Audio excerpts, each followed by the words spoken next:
pardon met fin au rêve de conflit ici. Leçon 333. Le conflit doit être résolu. Il ne peut être évité, mis de côté, nié, déguisé, vu ailleurs, appelé d'un autre nom, ou caché par quelque tromperie, si l'on veut s'en échapper. Il doit être vu exactement tel qu'il est, là où l'on pense qu'il est, dans la réalité qui lui a été donnée et avec le but que l'esprit lui a accordé. Car alors seulement ses défenses sont levées et la vérité peut luire sur lui tandis qu'il disparaît. Père, le pardon est la lumière que tu as choisie pour dissiper tout conflit et tout doute et pour éclairer la voie de notre retour vers toi. Aucune autre lumière ne peut mettre fin à notre rêve mauvais. Aucune autre lumière ne peut sauver le monde, car elle seule n'échouera jamais en rien étant le don que tu as fait à ton Fils bien-aimé. Bonjour et bienvenue ce matin à cette nouvelle leçon. Le pardon met fin au rêve de conflit ici. Et c'est vraiment très direct ici. Déjà cette première phrase, le conflit doit être résolu.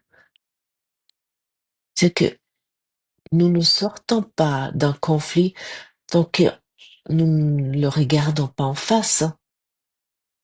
Et c'est exactement cela qui nous dérange, non? Parce que euh, souvent, nous préférons l'éviter le conflit ou l'expliquer. C'est la faute de l'autre. Ou ça m'est arrivé parce que c'était déjà parce que j'ai eu une enfance pareille, pour ça qu'il y a ça. Ou justifier. Ça c'est aussi, ah oui, mais c'est parce qu'il y a eu telle situation, ça pouvait pas être autrement. Et bon, bref, le projeter sur quelqu'un d'autre, ou lui donner un autre nom aussi. Nous appelons pas ça forcément toujours des conflits.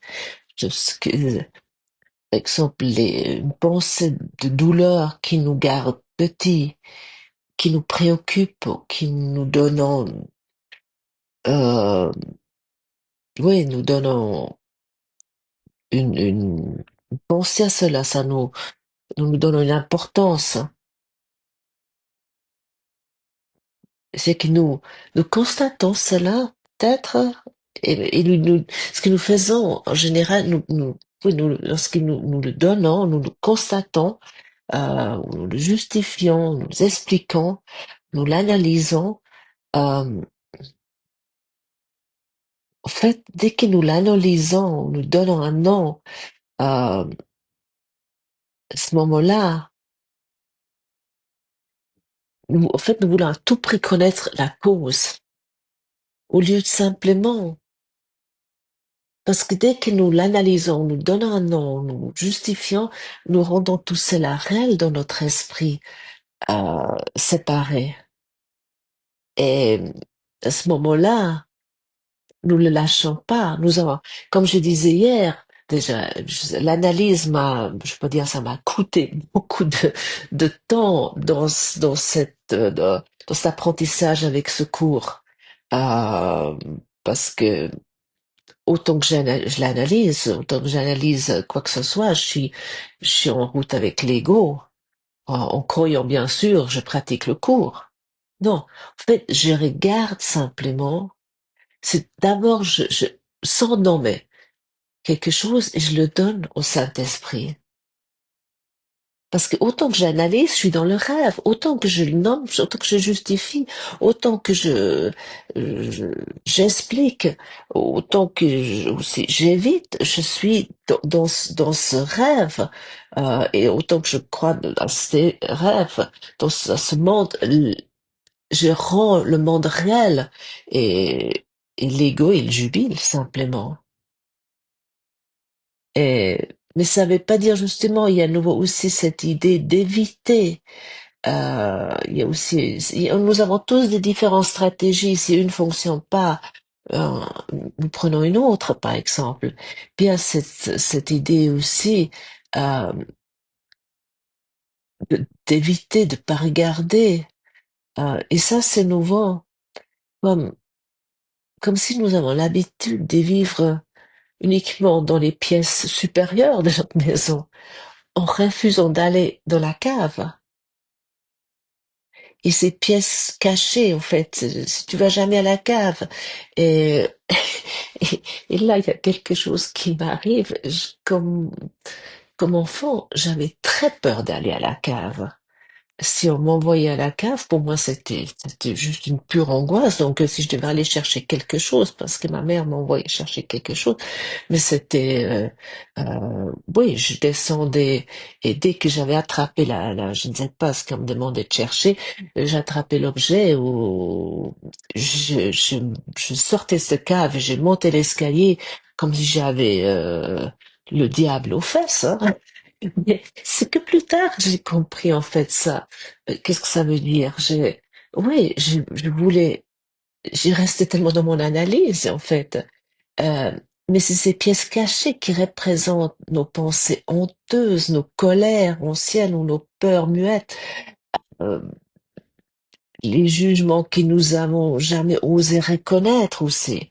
Donc maintenant, tu vas peut-être me dire, mais ça se contredit. Non, c'est simplement d'ouvrir cette cave et d'aller voir. Mais en fait, une fois que nous l'ouvrons, euh, de le donner.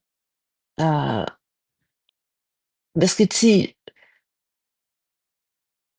parce que autant que nous voulons croire qu'en ne regardant pas ces parties en nous, elles vont disparaître, mais elles ne disparaissent jamais.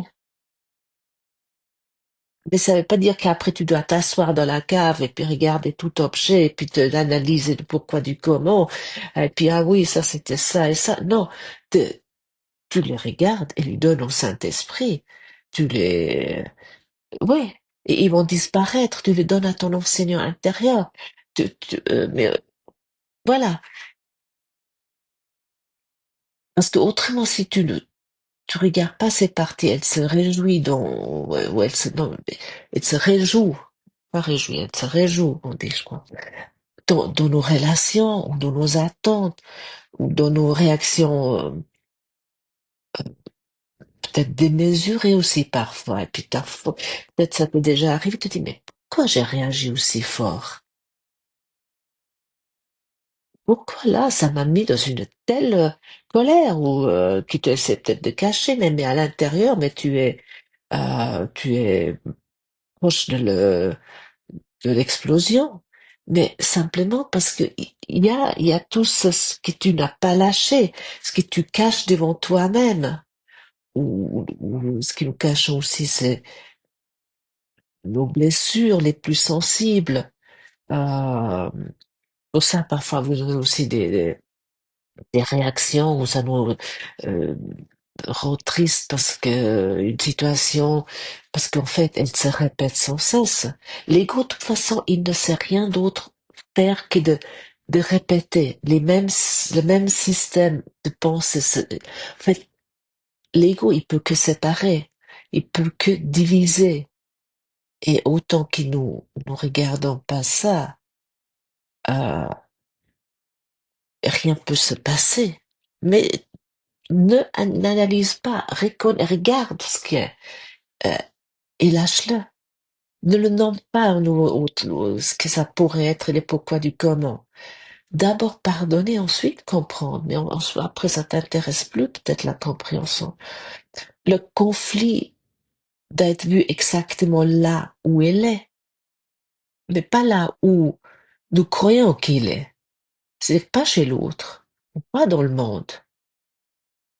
Mais le conflit, il est où? Il est que dans notre propre esprit. Il est dans mon esprit comme il est dans ton esprit. Et c'est là où commence le travail intérieur. Et c'est là, Oui, cela demande du courage. Parce que ça demande, oui, il faut du courage pour admettre que ce que je juge de l'autre est exactement ce que je refuse de voir en moi. Du courage pour reconnaître que ce que je vis à l'extérieur est souvent le reflet, oui, d'une peur intérieure. Et pourquoi c'est si difficile? Parce que l'ego, il veut nous convaincre sans cesse que regarder notre ombre est dangereux, pour ça que nous regardons pas.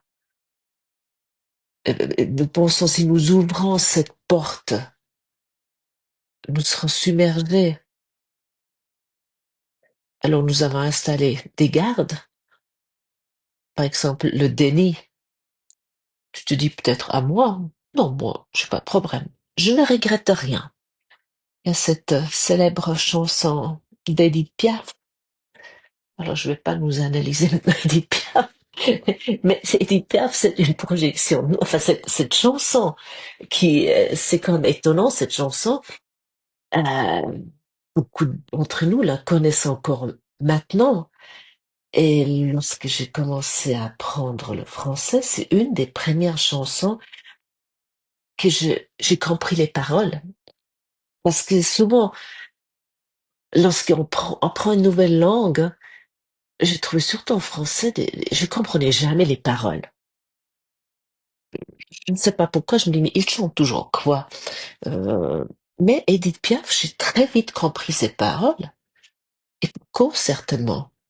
Non, je ne regrette rien. Et puis, alors je peux pas vous le citer exactement, mais ni le mal ni le bien, ça m'est bien égal.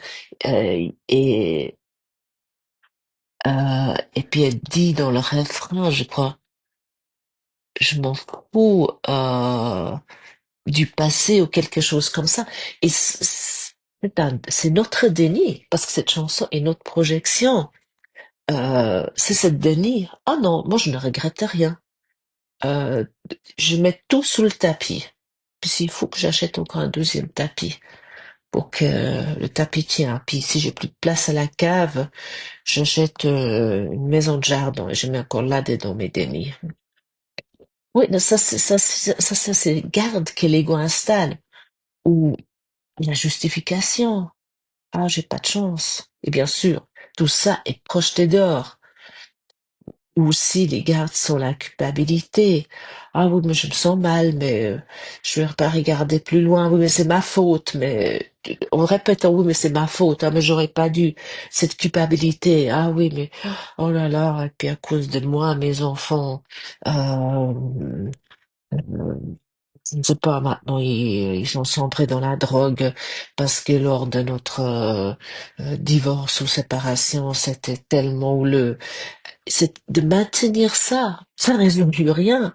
Ça résout uniquement, ça garde l'ego installé, simplement.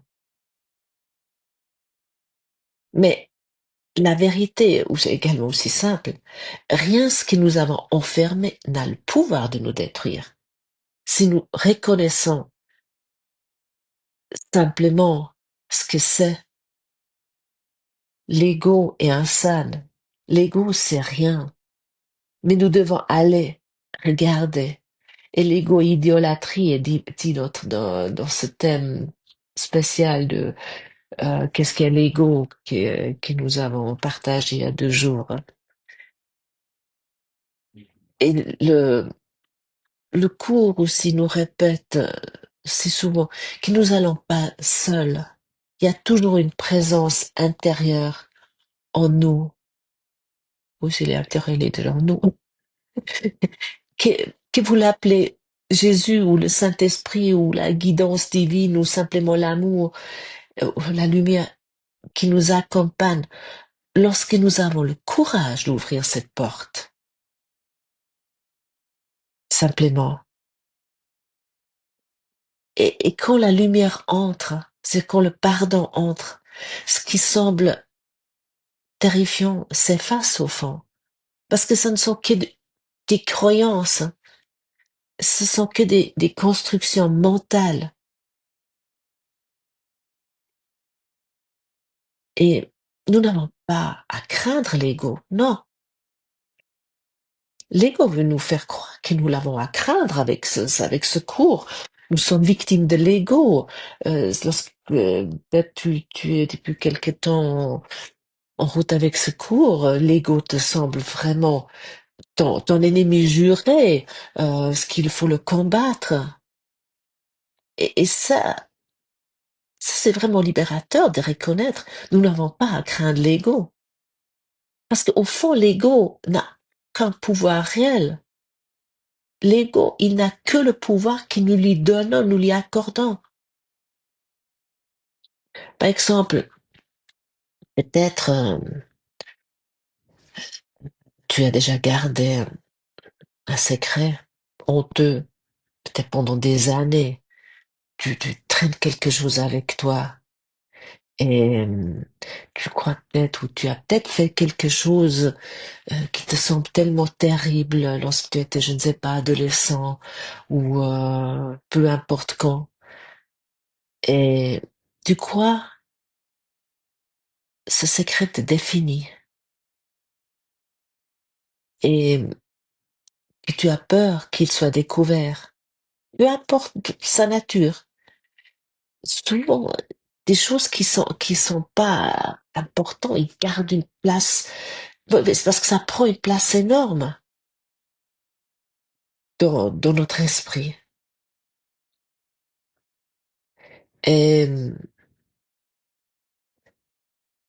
un jour, tu as parlé, tu as peut-être tout d'un coup eu ce courage, on pourrait dire, de le confier à un ami proche ou une amie proche, ou peut-être à ta sœur, ou peu importe, ou peut-être simplement, euh, euh, tu savais plus où te tourner, tu étais te confesser aussi des personnes qui vont se confesser parce qu'ils ont tellement honte de quelque chose, même s'ils sont pas croyants. Il y a quelqu'un qui m'a raconté ça une fois, qui traînait quelque chose avec lui. Il m'a dit, mais je savais plus comment faire. Et même si je suis pas du tout pratiquant religieux, je suis allée un jour dans une église et je me suis confessée. Et la honte a disparu. Seulement, il m'a dit, c'est uniquement le fait de le dire, de le sortir. Parce qu'au fond, le secret n'a jamais eu de pouvoir sur toi. C'était la croyance qui a tout le pouvoir. Cette croyance que tu devais cacher quelque chose qui t'enfermait. Et l'ego, il fonctionne exactement ainsi. Il prospère sur la culpabilité, sur le secret, ou sur la peur de regarder, ou sur le sentiment d'être séparé. Et le pardon, qu'est-ce que c'est le pardon? Tel que le cours le définit.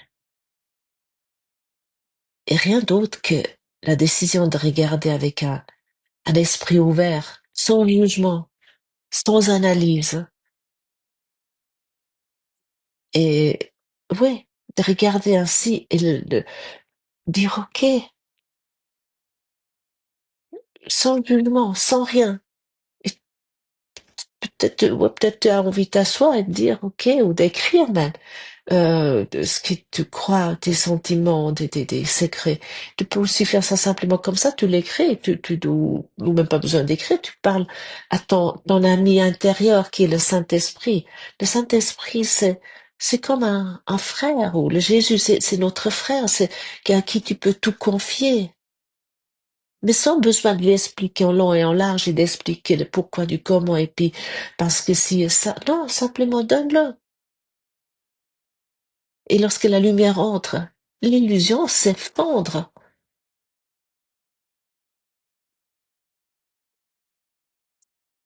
Et comme déjà si souvent dit, parce que le pardon est souvent compris très, très à l'envers d'une idée d'un pardon moral. ni un pardon qui dit je suis meilleur que toi, alors je te pardonne. Non, toute ma grandeur, je te pardonne. Ça, c'est tout ce que nous avons appris pendant très longtemps. Mais ici, du pardon, qui voit ce qui se passe réellement, c'est que il parle,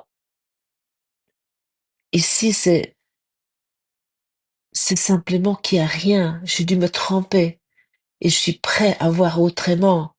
Et le pardon met fin au conflit, qu'il interrompt la boucle mentale, cette boucle infernale qui entretient les scénarios. Parce que autant que je reconnais pas que simplement que je me suis trompée et que je veux voir autrement, tu gardes cette boucle et tu continues à projeter la peur ou à défendre une image blessante ou qui t'a blessé ou perçoit une attaque là où il y a qu'un appel à l'amour et rien d'autre. Euh, et ce n'est pas une faiblesse de dire j'ai dû me tromper, je suis prêt à voir autrement. Non, c'est une force. C'est la force de reconnaître que je n'ai plus envie de souffrir. Et si tu te réveilles tous les matins avec ta même histoire, euh, tu te dis mais j'arrive pas. Alors simplement répète-toi, j'ai dû me tromper parce que souvent le matin nous nous faisons happer par les mêmes pensées tout le temps. Peut-être tu as déjà observé ça, ça soit les maladies, ça soit le manque, ça soit nos conflits relationnels. Euh, et, et je crois que c'est Einstein qui a dit ça. Des personnes faibles cherchent la vengeance. Les, les personnes fortes pardonnent. Et, et le conflit est persistant que je crois qu'il me donne quelque chose. Parce qu'il peut te donner, par exemple, un sentiment d'être victime ou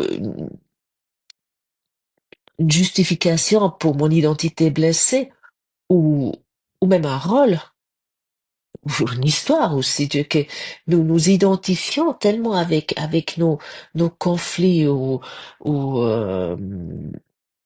peut-être le rôle de euh, que tu as, c'est de ah oui, mais je dirais que je suis de toute façon toujours euh, cela qui doit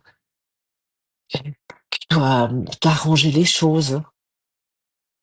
Donc je ne dis rien parce qu'autrement dans notre famille ça part en conflit. Si moi je dis quelque chose, ah ça va partir en conflit avec mon partenaire de vie. Si je dis vraiment ce que j'en pense, ça partira en conflit. Mais ça, s'il persiste, mais le pardon met fin aux rêves, parce que c'est que des rêves tout cela, parce qu'il enlève la valeur que tu accordes au conflit, à cette identité. Tu crois que tu es avec le conflit. Et tu perds rien en renonçant à cette lutte. Au contraire, et tu retrouves la liberté d'être toi-même. Et le courage n'est pas dans le combat. Souvent, ce mot courage est associé à un combat. Ah, bon courage lorsque on doit faire quelque chose qui semble être difficile. Le courage est dans la lumière, dans la décision de regarder ce qu'on cache depuis longtemps et de dire simplement, je veux voir la vérité. Simplement, je veux voir la vérité, je veux voir la lumière. Et ainsi, la paix revient. Simplement, elle revient naturellement, elle revient ici. Alors, regardons aujourd'hui ensemble et pratiquons cette merveilleuse leçon. Le pardon met fin au rêve de conflit ici. Mais pour cela, accepte que tu as besoin de l'aide.